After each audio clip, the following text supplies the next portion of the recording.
अब बिहारों में anti Romeo लग गेल। एंटी रोमियो के मतलब बुझते छिए, योगी जी के तर्ज पर जना यूपी में योगी जी लगौने रहे कि आवारा लड़का सब स्कूल कॉलेज के अगाड़ी पछाड़ी इर्द गिर्द मर्राइत रहे, घूमैत रहे, एहन पर सख्त नजर राखल जाए आ एहन आदेश अधिकारी के दऽ देल गेलै कि ओकरा ऊपर में सख्त कार्रवाई कयल जाए। सम्राट चौधरी जनहिए उप मुख्यमंत्री बनल या फिर गृह मंत्री के कमान संभालक, लगातार नया नया फैसला आबि रहा के अतिरिक्त अतिक्रमण खाली भ रहा है, अवैध मकान सब टूट रहा है, बहुत सारा काम हुए। ई सब तो अहाँ सबके बतेने रही, जानते छिए 400 अपराधी नाम के सूची तैयार कल गई के अतिरिक्त 1200 से 1600 संदिग्ध व्यक्ति के सूची सेहो तैयार कल जा रहा है। जरूरत पड़ला पर ओकरा सब पर सेहो कार्रवाई कल जात। ई सब कार्रवाई बहुत बढ़िया है। अभी बात सब सुनते बहुत आदमी के जैसे लग गया है कि जे कोनो पार्टी के तारीफ कर लगल या सम्राट चौधरी या बीजेपी के तारीफ करना शुरू कर दिल। जी नहीं साहब, अहाँ खाली चश्मा के रंग बदल लिया, बाकी दुनिया अपने आप बदल जेते। ललका चश्मा लगा लिए पूरा दुनिया लाल लागा लागत, करिकवा लगा लिए पूरा दुनिया कारी लागा लागत। बात हुई राग या द्वेष के, अगर अहाँ के कोनो पार्टी से राग है तो केथू काम कर देते बढ़िया लागत, अगर द्वेष है तो केहनो काम कर देते तो खराब लग जात। अगर जे पार्टी से अहाँ के द्वेष से नफरत दे या वही पार्टी के वोट नहीं देने चाहिए, तो अगर स्वर्ग उतार दे धरती पर आ में अगर रह लागी तैयो अहाँ में कमी निकाल देवे कि स्वर्ग लाइब लेल के धरती पर सब आदमी के जैसे सुकुमार बना दिल के।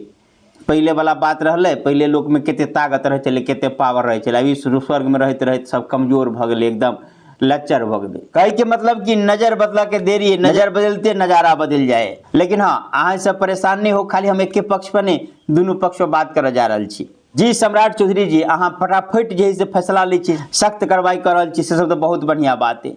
नीतीश कुमार जी तो है नॉर्मल में जे कल के से कल के लगातार कह रहा जी कि अपराधी माफिया सबके खैर रहने है। 400 के सूची से हो तैयार कर दिलिए, 1200 1600 के तैयारी कर रहा छी। ये सब बढ़िया बात है, लेकिन कहीं ध्यान दियो ना शिक्षा विभाग पर। ओना तो कभी शिक्षा विभाग हमारा हाथ में नहीं है, लेकिन चलू सरकार में उप मुख्यमंत्री तो अहाँ छिए, ओहो दिसन ध्यान दियो। आज ये छाँटा के गप कहलिए जेते आदमी के सूची तैयार के लिए, तो कहीं ओहो शिक्षक शिक्षिका सबके लिस्ट तैयार करियो ना, जरा सबके पढ़ाओल नहीं हुई है।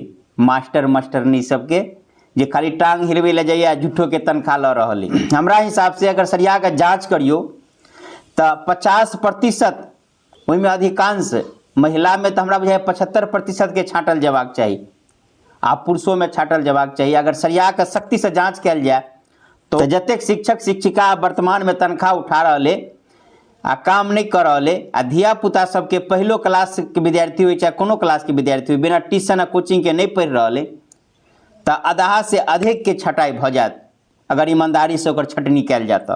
कहीं ओहो पर ध्यान दियो। ओतबे नहीं, जे सरकारी कर्मचारी सब है, जे ब्लॉक के हो या चाहे कोनो अधिकारी हो, बिना घूस के जे काम नहीं कर रहे आ घूस ले वाला अधिकारी के अगर छाँटा लगबे तो हमरा लग रहा है तो लगभग 99 कटी 100% के छटैया कर पड़त।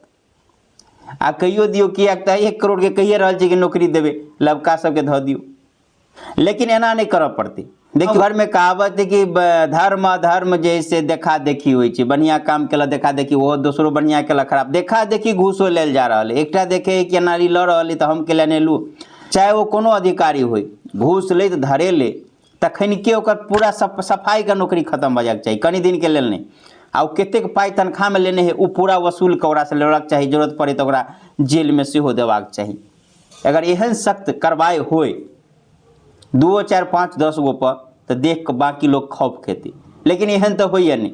घूस लेल पकड़ल जाइए, कते तो नहीं छूट जाए, कतेक जैसे जेल जाए, घूस ले तो पकड़ल जाए जेल जाए, फिर वह घूस दे छूट कर बाहर चल अबे, कनी दिन नौकरी से हटाल जाए, फिर वापस नौकरी पर चल अबे। किया तो जरा जांचक के अधिकार देने छिए जे पकड़ के, वो तो घूसखोरे है, की करबे पूरा सिस्टम में घूसखोरी पर चल रहा है। तो कनी सरिया कहू विषय पर ध्यान दियो, तभी सुशासन के पूरा सरकार चलते। आप तो जैसे विपक्ष वाला सुनहर सबके मन खुश भेल है। चलू जे जना अपने सब की विचार है इस सब विषय पर कमेंट करके बताओ। जय हिंद, जय बिहार, जय मिथिला, जय मैथिली।